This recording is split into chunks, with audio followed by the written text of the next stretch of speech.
While we've been on air in the last hour, the prosecution in the Donald Trump hush money trial have said they are resting their case. They spent the afternoon trying to rehabilitate their key witness, Michael Cohen. The redirect, as it's known, was their opportunity to focus the jury's attention on the corroborated evidence that he has already supplied. But it's been a bruising few days for Trump's former lawyer and advisor, as the defence spent hours poking holes in his story, today getting him to admit on the stand that he'd once stolen money from the Trump administration. Certainly, as we've discussed before, he's a flawed witness, but did he lie on Trump's behalf? Did Trump ask Cohen to pay Stormy Daniels for her silence? And did he disguise that payment as a legal expense to hide it from the New York voters? The former president says no. He did not. Thought we were going to hear from him. We're not. We're going to speak instead to David Skalansky, Professor of Law at Stanford Law School. David, nice to see you. Thank you for coming on. I suppose the question now, as the prosecution rests, is whether we're going to hear from Donald Trump. Will he give evidence in his own defense? No, he won't. His lawyers have indicated that they will be calling Robert Costello, who is now on the stand, who's a... All right, friends.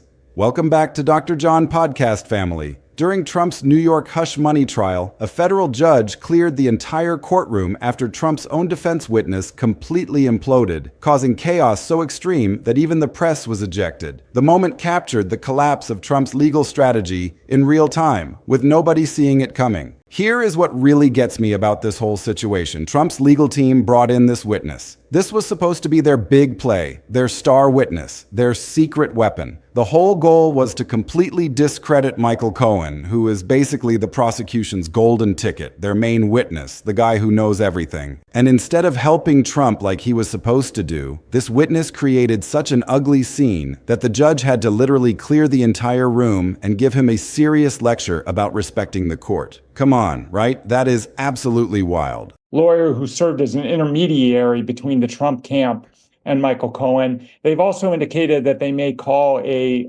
former commissioner of the Federal Election Commission. But they've given no sign that they're thinking of calling their client to the stand. And it would be suicidal for Trump to testify in his own defense, and his lawyers know that. The attempts this afternoon by the prosecution were to patch up any doubts the jury might have about Michael Cohen and the evidence that he's given. How difficult was that after 3 days of Michael Cohen answering questions from the defense? Well, he's obviously a witness with a checkered past. Everybody knew that. The prosecutors knew it. The defense attorneys knew it. I think that the prosecutors did a good job of firming up his testimony, highlighting the ways in which it is corroborated by other evidence in the case. When it comes to next week, the judge said that he expects the trial to go out to the jury about Tuesday after Memorial Day. How important will the summing up statements from the prosecution and defense be, do you think, in a case like this, which is complex in respect of the charges? The witness's name is Robert Costello. So Costello gets up there to testify, and he starts rolling his eyes, like actually rolling his eyes at the judge, making comments under his breath, reacting to every single ruling like he is watching a sports game instead of sitting in an actual courtroom. And Judge Juan Merchan, he hit the brakes hard. He was completely done with it. Not angry in some crazy way, just done, finished, not interested in dealing with this nonsense anymore. So the judge makes the call. He orders everyone out of the courtroom, press, public, observers, everyone. Clears the whole room completely. And then he sits this guy down and basically explains to him how courts actually work, how respect functions in a courtroom, how judges are not just suggestions. I think the arguments are going to be very key, and I think the judge's instructions also will be critical. One reason for that is that the charges that Trump is facing in this trial are felonies only if the fraudulent business records were an attempt to cover up or further another crime. And the theory of the other crime that these fraudulent business records were supposed to be assisting or covering up has always been a little murky. And it will be important for the prosecution to make it clear in their closing statements what that theory is. And it will be important to see whether the judge's legal instructions to the jury coincide with the theory that the prosecution is going to ask the jury to accept. Professor David Sklansky, we'll have to leave it there. We're up against a break. Thank you very much indeed for your thoughts. Just to reconfirm, the prosecution has rested. They are actual authority figures with actual power. And if you do not follow basic decorum rules, there are real consequences. There are actual things that can happen to you. Now, here is why this matters so much, and I really want you to think hard about this. This meltdown did not happen in some kind of vacuum. Trump was already dealing with sanctions, like actual legal penalties, because he kept breaking the gag order that the judge had put in place. He was supposed to stay completely quiet about the witnesses and the jurors, and he just would not do it. He could not help himself. He kept talking, kept posting, kept pushing boundaries, and the judge had already warned him multiple times. So you have got Trump's team desperately trying to save him with this witness. And instead, the whole thing just completely falls apart. This week we saw those cases against James Comey and Letitia James tossed out. But do you still have faith in Nancy Halligan? Oh, she's great. I think she's great. They got out on a technicality, and you'll see what happens from here on. But if you look at the actual charges, I think anybody that looks at them very fairly would say, boy, are they guilty. So let's see what happens over the next week. You know, the court didn't say you couldn't bring the case, re-bring the case, or appeal the case. So they have a lot of options. They're going to call the shot. I'm not calling the shot. But Lindsay's a very talented lawyer, actually. Is there any reactions if Mayor Bowser announcing she's not running for re-election in D.C.? Well, I got along with her very well. I liked her. We worked together. D.C. is now a safe community. It's a great community. You people know it better than I do because you live there. But D.C. is now safe. The restaurants are booming. The place is booming. We have no crime. And we did that all in a period of 3 or 4 weeks and then made it better and better and better. How was your call with the Japanese Prime Minister? Great. It was great. I had a great talk. I have a very good relationship with her.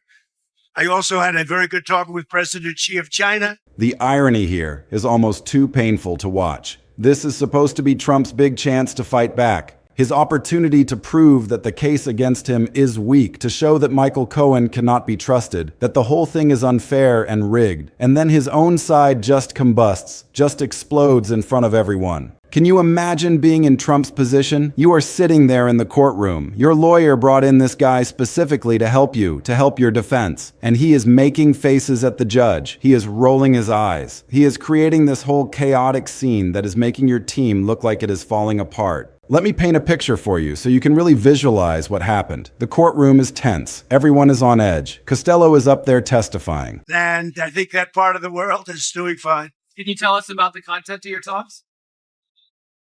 Mostly trade. Trade. I spoke to President Xi about a lot of things, but trade, buying our farm products. And he said, he agreed with me. I think he's going to very much surprise you on the upside. I asked him, I'd like you to buy it a little faster. I'd like you to buy more. And he's more or less agreed to do that. I think we will be pleasantly surprised by the actions of President Xi. I have a good relationship, great relationship with him. I like him. He likes me. I'm going to be going there in April. I guess you'll all be going with me, but I'm going to be going to China in April. We saw those cases against James Comey and Letitia James tossed out. But do you still have faith in Nancy Halligan? Oh, she's great. I think she's great. They got out on a technicality, and you'll see what happens from here on. But if you look at the actual charges, I think anybody that looks at them very fairly would say, boy, are they guilty. So let's see what happens over the next week. You know, The judge makes a ruling that Costello clearly does not like. And instead of just accepting it the way a normal witness would, he reacts. He rolls his eyes. He mutters something under his breath, maybe shakes his head. Just disrespectful stuff. Normal people in normal situations would not even think twice about it. You see it all the time in everyday life and nobody cares. But in a courtroom in front of a judge, that is a massive problem. That is a really serious issue. And that is when things got crazy. The judge basically said, nope, this stops right now. We are stopping everything. He clears the room. Everyone gets out. Then he lectures Costello about how the court system actually works, about respect for the bench, about how you do not get to just react however you want when a judge makes a decision you do not agree with. You do not get to show your displeasure. You do not get to make faces or comments or create a scene. That is not how it works. Here is what really sticks with me, though, and this is the important part. All of this chaos happened because Trump was already convicted on all 34 felony counts. All of them. That guilty verdict came down before this witness meltdown even happened. So the whole witness charade did not even matter in the end. It did not change anything. Trump had already been found guilty. The jury had already made their decision. He is now the first former president in American history convicted of a crime. Let that sink in for a second. The absolute first one ever in all of American history. And they are still fighting it even now. Trump's legal team is still trying to overturn the verdict. They have got lawyers working around the clock on appeals, looking for any angle they can find, any mistake, any reason to get that conviction overturned. But the damage is already done. It is finished. He is a convicted felon now. And that meltdown in the courtroom with the witness, that is just the visual symbol of everything that went wrong. That is the moment that captures the whole disaster.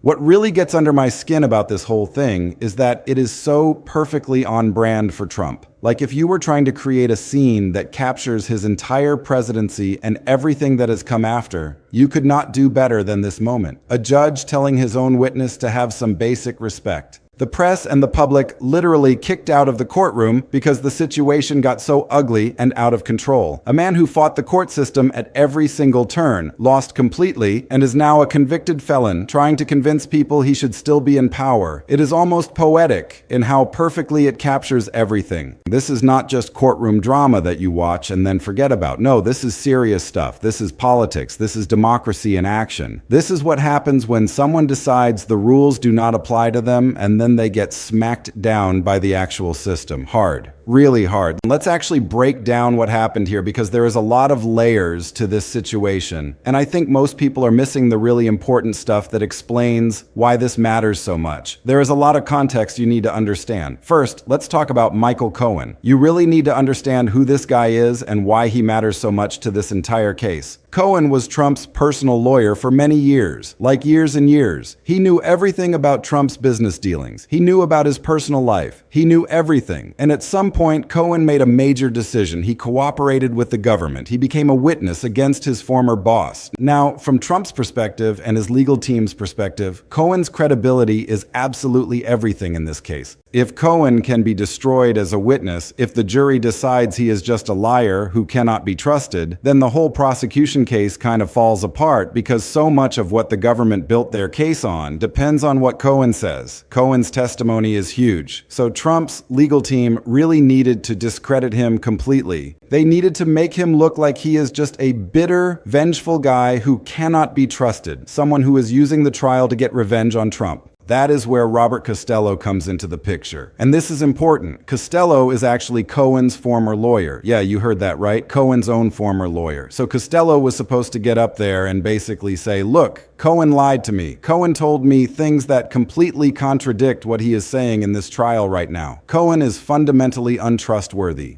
And if the jury believed that, if they thought Cohen was actually just a dishonest guy using this whole trial to get revenge on Trump, then maybe they acquit Trump. Maybe Trump walks free. Maybe the whole case falls apart. Except that is not what happened at all. Come on. This is where it gets really weird and frustrating for Trump's team. Here's the situation. The judge kept making rulings that limited what Costello could say during his testimony. The judge said certain testimony was not relevant to the case. Certain questions could not be asked. Certain lines of questioning were not allowed. And Costello clearly did not like that. You could see it on his face. He was visibly upset about it. He was reacting to every single ruling like the judge was personally attacking him, like the judge had it out for him, like this whole thing was unfair. Trump's key witness sabotaged himself in court with a disrespectful attitude that undermined his credibility and led the judge to clear the entire courtroom. The meltdown showed the jury that the witness didn't respect the process, making everything he said seem questionable, damaging Trump's defense without a single wrong word being said. So everyone gets kicked out. The room is completely cleared, and then Judge Merchan sits down with Costello and gives him a lecture. And it is not mean or anything. It is not like the judge is yelling or being hostile. It is just professional and direct. It is like this is how it works. You answer questions. The judge makes rulings. You accept them. You do not roll your eyes at me. You do not make comments under your breath. You do not create a scene. You respect the bench. You respect the court. That is how this works. Now, here is what really matters. Here is the thing that actually changes everything. After all this, after this whole bizarre situation where Trump's own witness created complete chaos in the courtroom, Trump still lost. The jury still found him guilty on all 34 counts, every single count. So basically, the witness meltdown was for absolutely nothing. It did not help Trump. It did not change the outcome. It did not sway anyone. It just made everything worse. It just made Trump's team look like they are falling apart.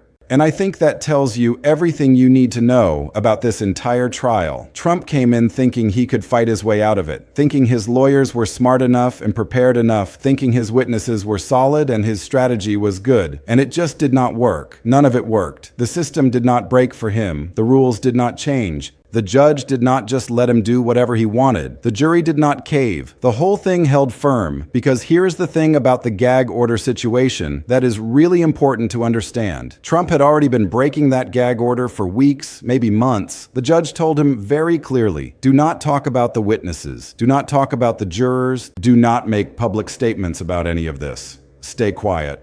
And Trump just would not do it.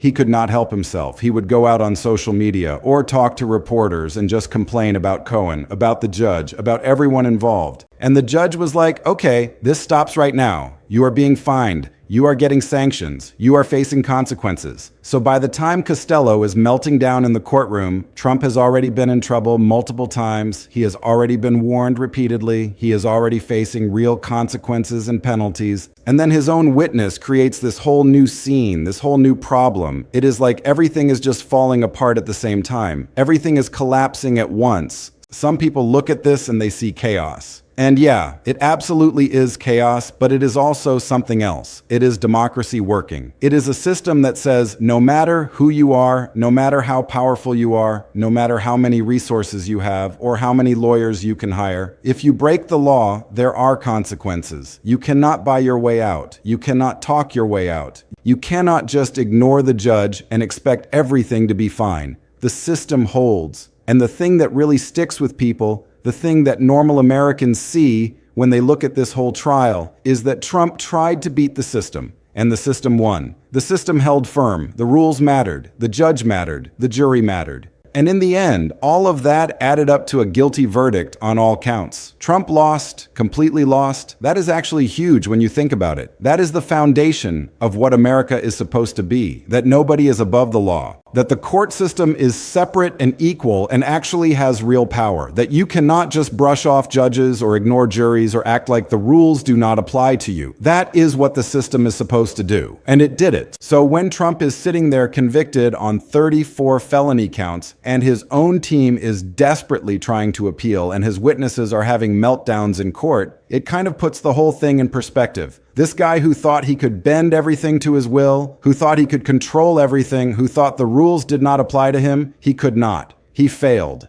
And that is actually a big deal. Trump was convicted on all 34 felony counts in his hush money trial, the first former U.S. president ever convicted of a crime. The jury found he knew about and hid the payments, and despite appeals, the verdict is now permanent. It's a historic and unprecedented legal reality that can't be brushed aside. The Costello thing, the witness meltdown, that was supposed to be Trump's big counterattack. This was supposed to be the moment where Trump's legal team destroyed Cohen's credibility and changed everything about the case. This was supposed to be the turning point. And instead, it just showed that Trump's team is kind of falling apart. It showed poor judgment about who to put on the witness stand. They brought in a guy who literally cannot control himself in a courtroom. Think about that. You are Trump's lawyer. You carefully select your best witness, the person who is supposed to help your client the most. And that guy just starts having an attitude problem with the judge in front of the jury. That is rough. That is really rough for your case. And here is what people really need to understand about this whole situation.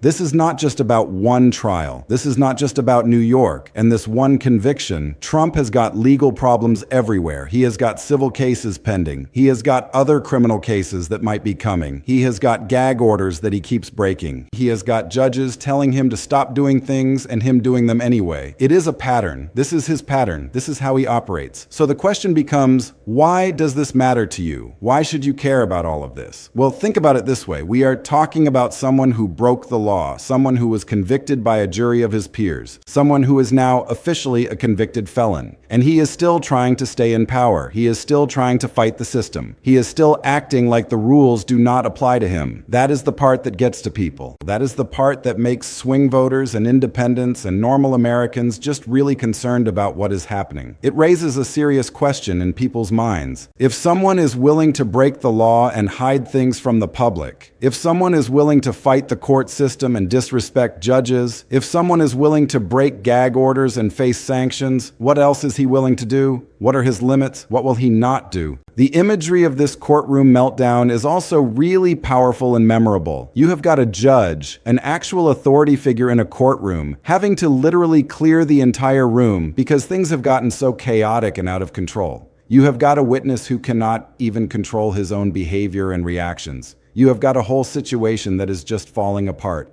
And all of this happens because Trump is trying to fight a case that he ultimately loses anyway. So it is all for nothing. From a voter's perspective, from someone who is trying to figure out who to support and what to think about politics, that is not a good look. That is the opposite of a good look. People want stability. People want to know that someone respects the law and the system. People want to believe that their leader actually cares about the institutions that got them into power in the first place. They want someone who respects democracy and the rule of law. But Trump, he is out here breaking gag orders. His own witnesses are having meltdowns in court. He has been convicted on all counts, and he is still fighting it, still acting like he is above all of this, still acting like the rules do not apply to him, still acting like he can just brush past the court system. And look, there are definitely people who do not care about any of that. There are people who have decided Trump is their guy no matter what, no matter the convictions, no matter the gag orders, no matter any of it, no matter what happens. And that is their choice. That is what they have decided. But there are also a lot of people in the middle. Independents, swing voters, suburban voters who are just tired of the chaos, who are tired of the constant legal battles, who are tired of the controversy, who just want normal, stable government. For those people, this trial and this conviction and this courtroom meltdown is all a symbol. It is a symbol of what happens when someone decides the rules do not apply to them. It is a symbol of a system that is actually holding somebody accountable when they break the law. And it is a symbol that maybe, just maybe, nobody is actually above the law, not even a former president. That is the real story here. Not just that Trump was convicted, not just that his witness had a meltdown, but that the system actually worked, that the court actually held firm, that the jury actually stood firm and did their job, that a judge actually had the authority to clear a courtroom and make a witness behave himself. The system held. Trump's guilty verdict on all 34 counts is now permanent. Appeals won't erase the fact that a jury of his peers found him guilty. The courtroom chaos, his own witness imploding, and his inability to follow gag orders all signal that he finally ran into a system he couldn't push past. The conviction stands, raising fundamental questions about whether someone who breaks the law and fights accountability should be trusted with power.